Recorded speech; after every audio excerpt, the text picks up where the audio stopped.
a song in the morning. I sing it in the evening, yeah, all over this land. I'll sing out danger. I sing out a warning. I sing out love between my brothers and my sisters. All over this land. Well, I've got a hammer, yeah, And I've got a bell. and I've got a song to sing, yeah. All over this land. It's a hammer of justice. It's a bell of freedom. It's a song about love between my brothers and my sisters. All over this land. It's a hammer of justice. It's a bell of freedom. It's a song about love between my brothers and my sisters. Love between my brothers and my sisters. Love between my brothers and my sisters. All over this land.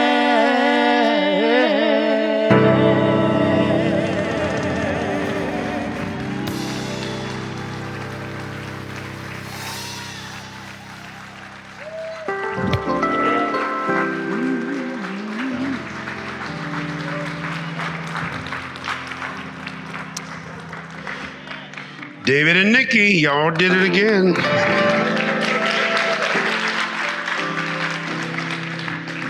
Thank you so much. Love that song. Love you guys. Marlon preached a message in the last service about the hammer, and Yadne alluded to it. It was perfect. I wish I could remember I do the same thing, but I'm not able this morning. We have such a variety of offerings at this church, and I'm always fascinated by the diversity of expression and experiences. Every Sunday and throughout the week, it's always a great joy. Great to see the Reverend Joy Crutcher here this morning, his son Terrence.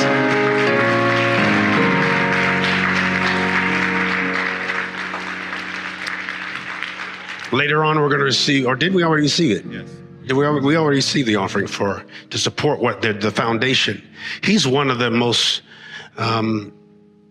dignified, compassionate, forgiving, humble men I've ever known. He is hurting, and he has been hurting for years. Terrence is the only loved one he's lost. He's lost a lot of loved ones, children, families, all the same year that Terrence and the rest of the family, by the way, they're here too. I love you all. But he's always had an open, warm, conciliatory. I never felt an ounce of bitterness or antagonism or anger from him. Deep hurt, but it never converted into anger. And we use your cue. Had you become more angry and more antagonistic and more, possibly that energy would have filled this country, or this culture. It's kind of like what's happening in Washington. The culture took its lead from the president, and there's been all this bullying and anger, and you don't have that spirit. Thank the Lord you don't have that spirit. So in all the other things we do and say about you, that's outstanding. It's a great teacher to all of us, and we love you dearly and respect you highly and support you with our whole hearts. My theme this morning is fulfilling vision. I just had cataract surgery, and these glasses are not working. They tell me I have 20/20 vision, but I don't yet. There's like floaters, because they take the lens out. I didn't know this. I didn't go to get surgery. I went there to get a new prescription for my glasses lenses, which weren't working. And then they checked and found out that I had cataracts. So they're in the early stages, but I said, go ahead and handle them now. They tell me I have 20/20 vision, but they put fluids in there, so these little things are jumping around, and I think it's a fly and a mosquito. I slapped myself the other day thinking it was something wrong. So vision is important to me, and sometimes it's one thing to have vision and to have, or it's one thing to see or to have vision, and for vision to have you. When you fulfilling vision means to fill it full, or to fulfill the vision. Fulfill is to bring to completion, or to bring to reality, or to achieve, to literally realize something desired, promised, or maybe predicted. How often do we do that? We want this service and this ministry to be impacting first, packed second. Barbara asked me, does speaking to smaller crowds affect me? And I said, yes, it does.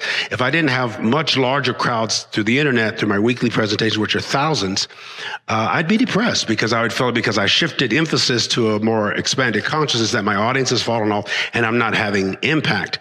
It's not that I'm into numbers, but I am into impact. How are we impacting the planet or the culture or the country or the lives of many people?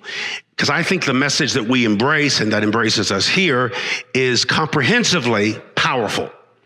And that we'd have less tension and anger and vice on the planet if more people thought universally and with a certain ideology of oneness, Unitarianism, oneness, not in the religious sense or in the denominational sense necessarily, but in the conceptual, spiritual concept and consent of us being one, recognizing that we relate to each other, that there's more that we have in common than we don't.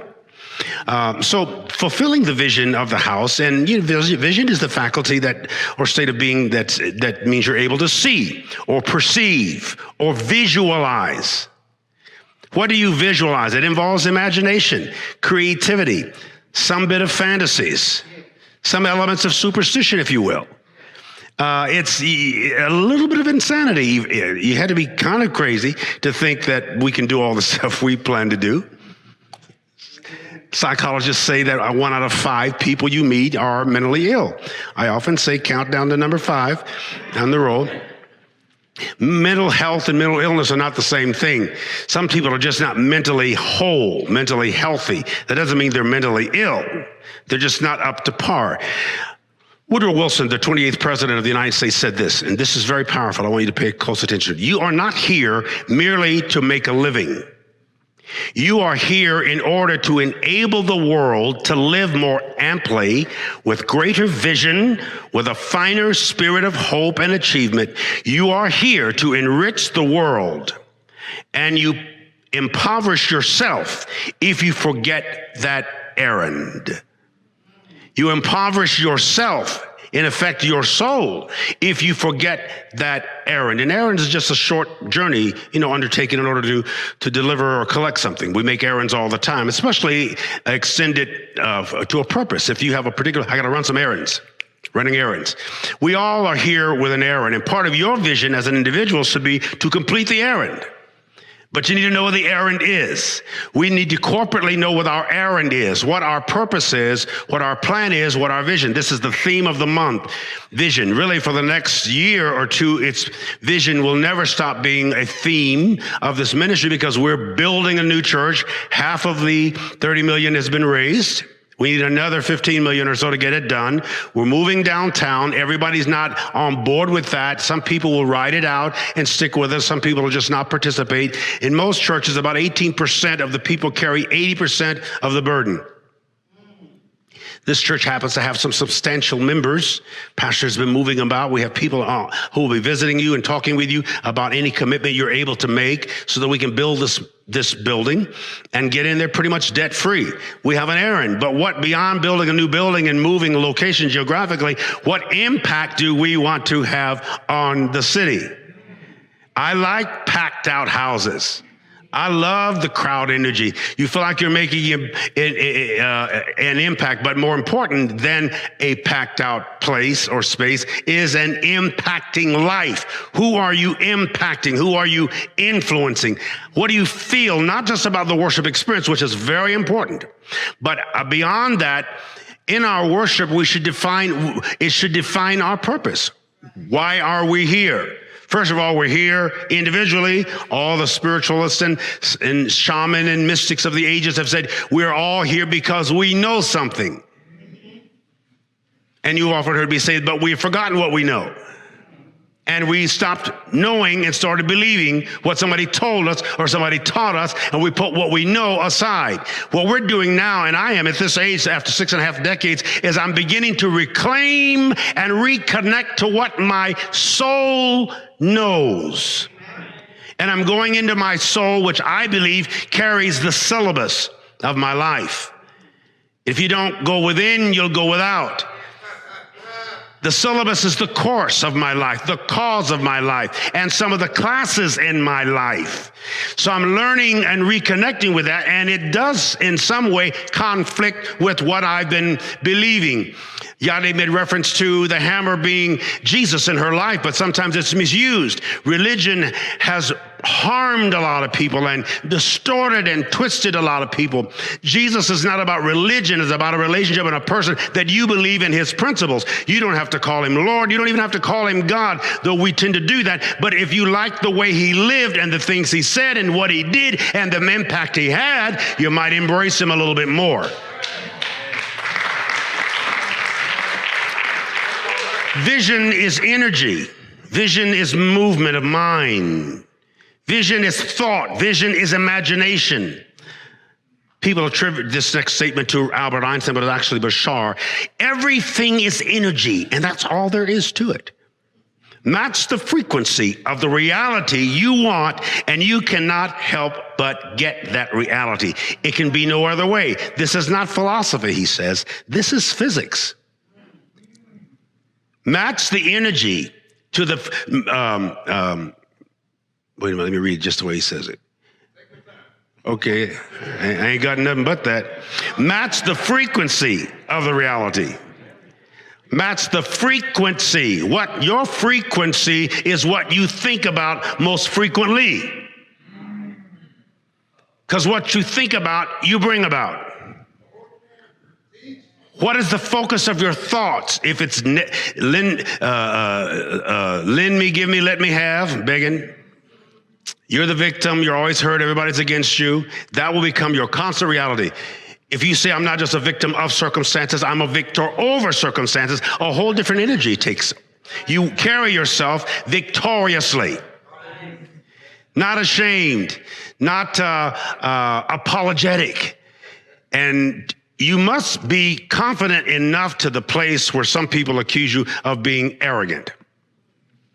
If nobody ever accuses you of being arrogant, you're probably not confident enough. If everybody is saying good things about you, you ain't doing nothing. You got. It's a law of physics. Anything in motion causes friction. President Truman said, if you can't take the heat, get out the kitchen. And he said that before air conditioners were in homes. So being in a hot kitchen trying to prepare a meal with no air condition and you can't take it, you got to get out of there. So what is your kitchen? And I'm not talking about the back of your head. What is your kitchen?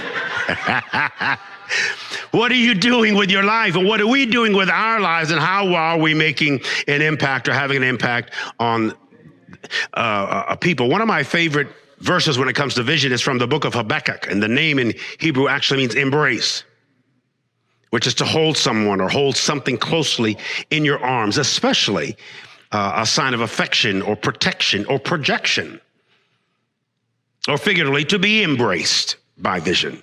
So one thing to have the vision, another thing for the vision to have you. To feel this vision of hope and victory and survival. It's an urge, it's an itch, it's a grind. A vision is not just something you see, it's something you feel. There's an urge, there's an itch, there's an unction, there's a compunction. It's almost sensual. It's a pain. It's a prick. It keeps you alive. It wakes you up. I'm not kept alive at night with problems. I'm kept alive. Awake at night with solutions. I'm thinking of all these solutions every time I come here. Every time I come on the grounds, and anywhere I go. Marlon and I were in Washington D.C. at it's called the Museum for Religious Diversity, Religious Freedom. And we had a packed out crowd. They saw the movie American Heretics, which features our church and our story. And so we've been doing these panel discussions. He's going to be doing it live tonight for Chicago. And the Ebert, what is it? Something in Ebert Theater. The guys that put their thumbs up or down. Ebert. That's what I was saying. Roger Ebert. And then I'm going to do it next week, I think. I might even actually go there. But there's this huge discussion around American heretics. Here we are, the largest Unitarian Universalist church in the country, right here in Tulsa. The original name of this church was All Souls Liberal Church. Then they changed it to Unitarian. But this was always a liberal church. The term liberal used to incite anger and rage and resistance and victimization in me. Now they're calling me a liberal, that I'm a progressive, that I'm, and I love the term progressive more than liberal. I am free. I don't have the judgments and nobody can tell me who to love or not love, what to like or not like. If I want to say, finally, we're to the place, if we do want to say Jesus or read a scripture, when we're all souls, we are allowing people to be who they are, and we don't pick them apart because they aren't.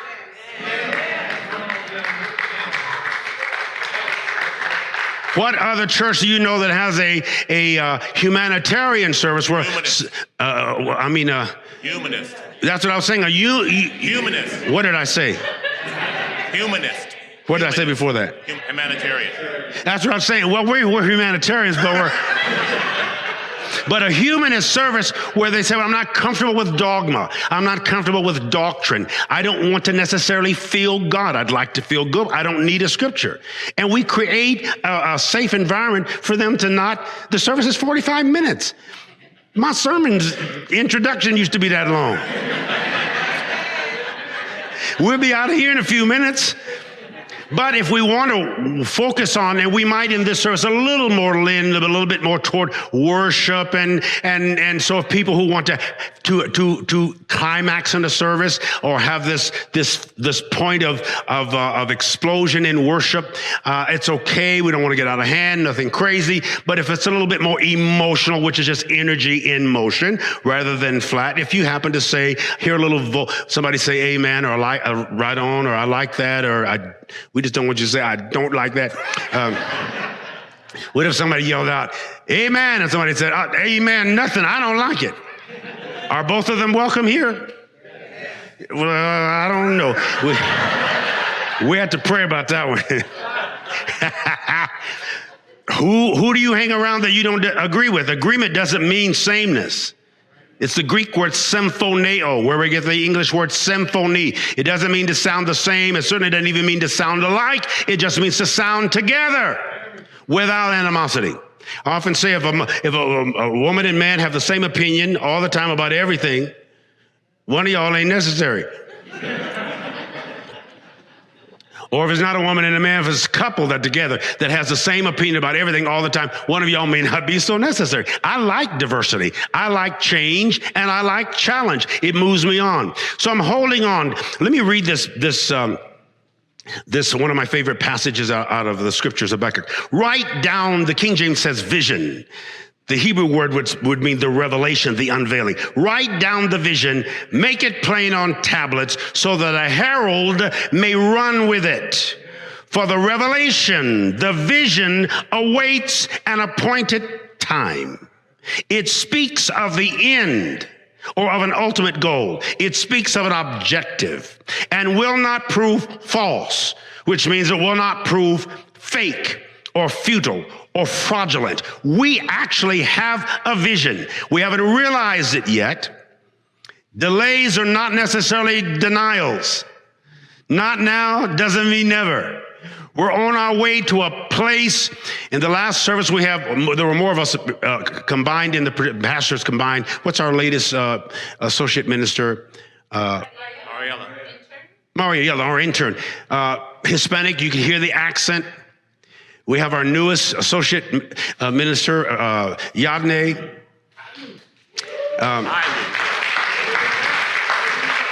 We have the genius Gerald, who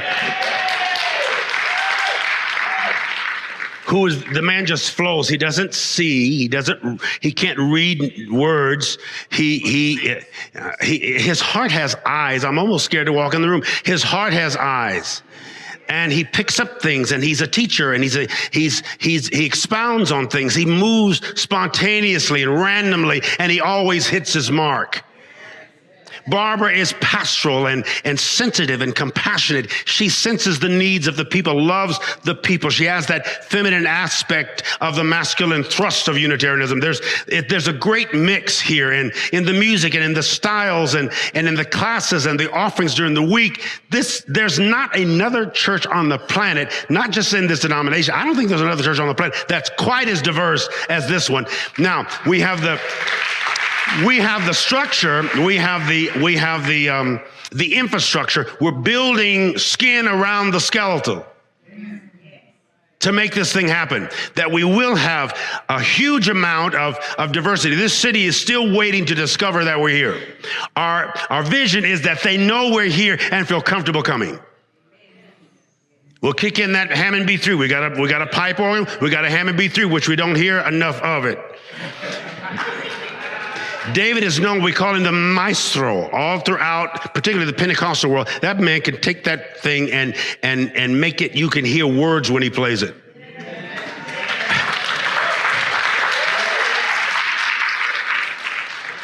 He'll make you folks that have never danced in your life dance with that thing.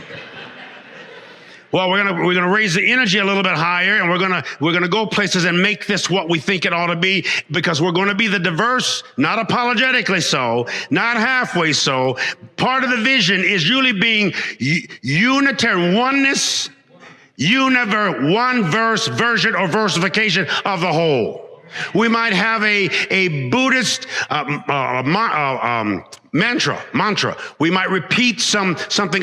If you heard the language, you realize they're saying the same thing we say in English. Whether it's Israeli, whether it's Pakistani, whether it's agnostic, whether it's poetic, it's prose, everything's going to work, because we're going to not just make it work, we're going to let it work.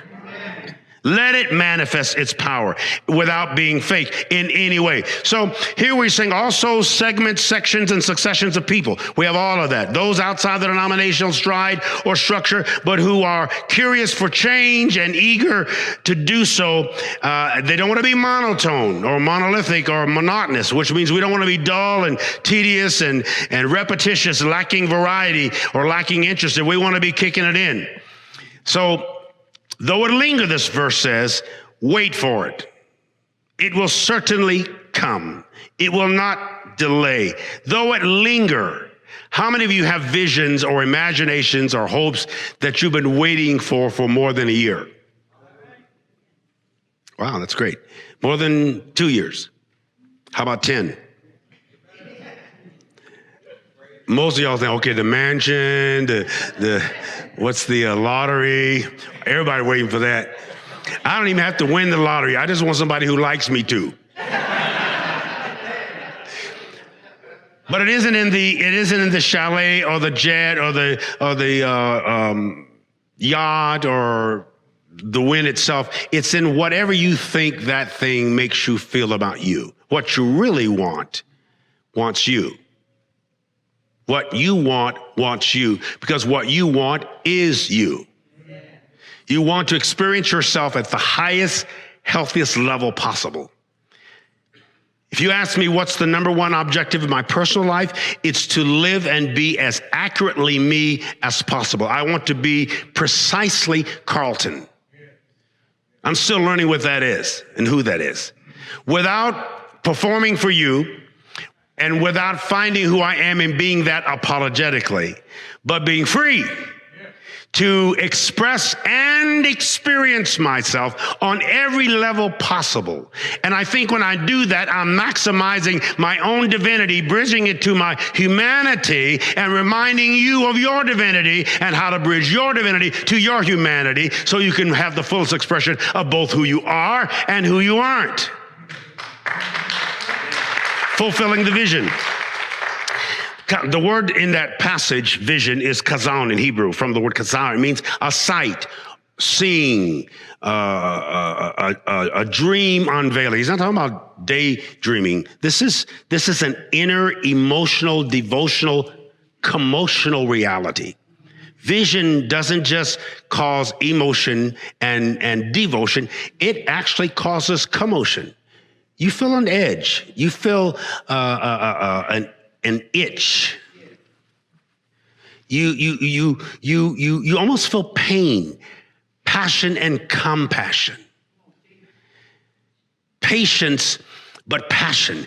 I've got to do it. I always used to tell in my premarital counseling, don't just marry somebody you love. Marry somebody you almost can't live without. You'll find that you actually can, but initially find out that there's not just this love, it is compassion. You have to feel the person. Amen. Feel their pathos. We use this word love very casually. I love you. We just love everybody. Well, I understand that, but nobody can hurt you like somebody you love or who loves you. So you got to go beyond that. Do you feel me? Vision has feeling me. It's like, do you see me? Do you feel me? Can you get me? Are you with me? We want you to feel this energy, to experience this energy, and then to express it. If you see a film that you like or go to a restaurant that you like, you generally tell somebody about it. If you have some kind of, you see something, people, share something online that they like. When you really like something or it really impresses you, you tend to share it. So we'll know next week if you really like what we're doing, if you share it and bring somebody with you. Well, I heard about 3 amens. I ain't bringing nobody. I just let people do what they want to do. Well, then don't tell nobody about the movie you liked. When you like something, you talk about it. Where your heart is, your treasure will be also. Where your treasure is, your heart will be. So we're now in a creative growth, expansive move, not just physically, not just geographically, but internally. We're expanding, we're experiencing, we're expressing, we're exploring, we're experimenting. So far, our experiment has worked for the 12 years that we've combined just these 2 local churches, and become one wonderful, diverse expression. We're getting closer, and we are closer than we've ever been. There's more diversity in this crowd this morning than this church has had in 40 years. This is wonderful. We might have jazz, we might have gospel, we might have blues, we might have a saxophone, we might have a cello, and we learn how. I don't want a steady diet of anything but fun. I like diversity. I often say this to you. Turn to the person next to you and say, I'm glad you don't look like me. Just throw it out there right quick, just as a compliment. And additionally, I'm glad I don't look like you. I'm really glad I don't necessarily. So the reference to vision here is not just to casually daydream. It's a reference to inner visuals and soulish insight, or the visions of the soul, of the psyche, psyche in Greek, the thought life.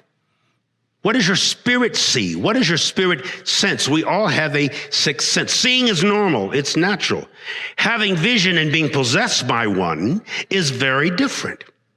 Vision is the ability to think about or plan the future with imagination, with creativity, with wisdom. It's a mental image, and we all have them, of what the future could or will be. Thank God that where we are right now in life, and certainly in this country, is not a period, it's a comma. I'm not even giving it an exclamation point. It will pass, and we'll feel a different kind of unity in the country. We'll find a different kind of unity in the culture. We will find ourselves one again with more joy and not such not such polarities, such extreme polarities. We're getting closer to each other, closer than we've ever been. This is the first time in my life that I think I can walk around the planet without being subtly, habitually judgmental, suspicious, critical. I like that feeling. It's amazing. Mara and I were having dinner in D.C. the other night, and he offered me a little taste of what he was drinking. I don't even remember what it was.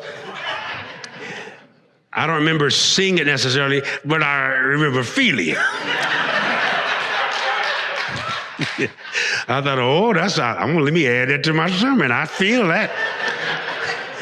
Sometimes you don't like the taste, but you like the feel.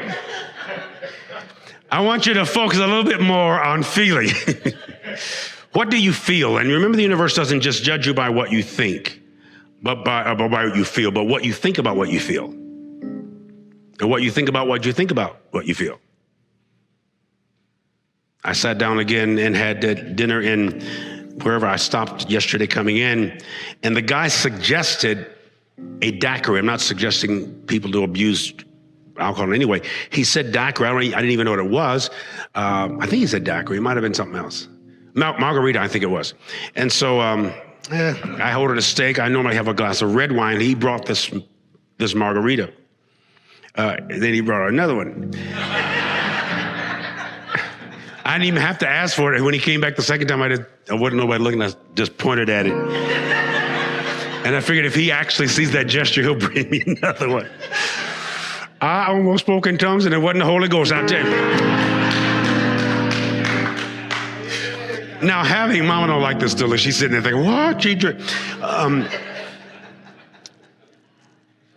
I liked it because I felt a little something. I wasn't crazy, but I felt a little something. I like a service where I feel something. Not just hear it, I feel it. I like a conversation that I feel. I like a song that I feel. Even if I don't like the lyrics, if the sound resonates with my spirit. Sometimes you go to a movie, you can see it several times before you get all that's in it. But I go to movies that leave me with a feel, a residue. Talk to me, somebody. I want you to spend some time over the next several weeks and months investigating your feelings. And when something dies, do an autopsy, personally. Study what killed it and why it died, even if it was supposed to die. I've been doing a lot of autopsies because a lot of stuff has died in my life that I birthed. And it died prematurely, in my opinion. And I was stunned. Some of it was because of suicide, homicide. Some things I killed and didn't mean to. Some things that were precious to me, others killed. And other things around my life, and it died by natural causes. But all of those deaths impacted me. And I'm in mourning about some, others I rejoice. Or it's easy for me to let some things go. Wrap your arms around yourself once again. When we have the moment for people to stand each Sunday, remembering somebody that died, I actually remember something that died. The feeling, the memory of the feeling. You've heard me say often, when you say you love somebody, you're saying you love the part of yourself that you experience when you're with that person. The same would be if you said, I can't stand so-and-so. You're saying, I can't stand how the aspect of me that manifests when I'm with that person. So the only person you'll ever love, not love, like, or not like is you. Everything starts and stops with how you experience you. Vision is not just something you see, it's something you experience and ultimately express. Send it out to the universe. I want to experience myself. I want to experience what I see and better express what I see, which is often a smile, a nod, an embrace, touching another human being, affirming them. I got out of the Uber in DC the other day, and for some reason I felt to reach over and touch the gentleman's shoulder. It was a foreigner, and just do like that. And he said, "Thank you, brother." Drove away, and I realized I'd left my phone in the Uber. And I forgot who was with me, but I had whoever was with me call my phone. And in seconds, this guy turned that car around and came back and brought me my phone. And I gave him a tip that was much larger than I would have given him. I'd already put one on the phone, but I gave him another one. But that little gesture made him come quick. And I did that twice while I was in DC. I'm gonna have to stop traveling alone. But I didn't know that, but that little embrace, I mean, I literally grabbed his shoulder and just sort of squeezed it like that. And I wanted him to feel my appreciation of him. And he did. I could tell when I touched him, but I didn't know that I was going to need him seconds later. We used to sing, "He's got the whole world in his hand. He's got the whole..." When you have your cell phone in your hand, you got the whole world in your hand. So it would have been devastating if he didn't come back. Be kinder, be more gentle, be more sensitive. Notice the people around you, especially if they're not being noticed by others. Nod, try to make eye contact, give them the love sign, the peace sign. Just start spreading it everywhere. We love you, we believe in you. Our best is yet to come as a culture, as a people. God bless and God be.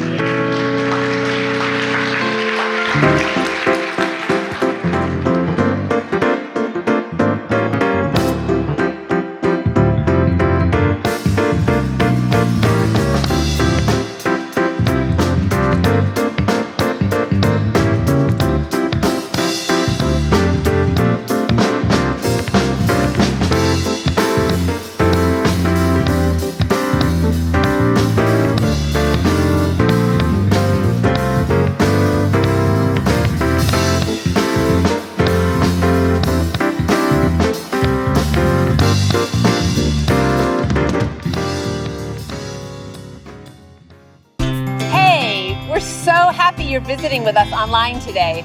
We love connecting with people all across the country and around the world, sharing our powerful message of love beyond belief.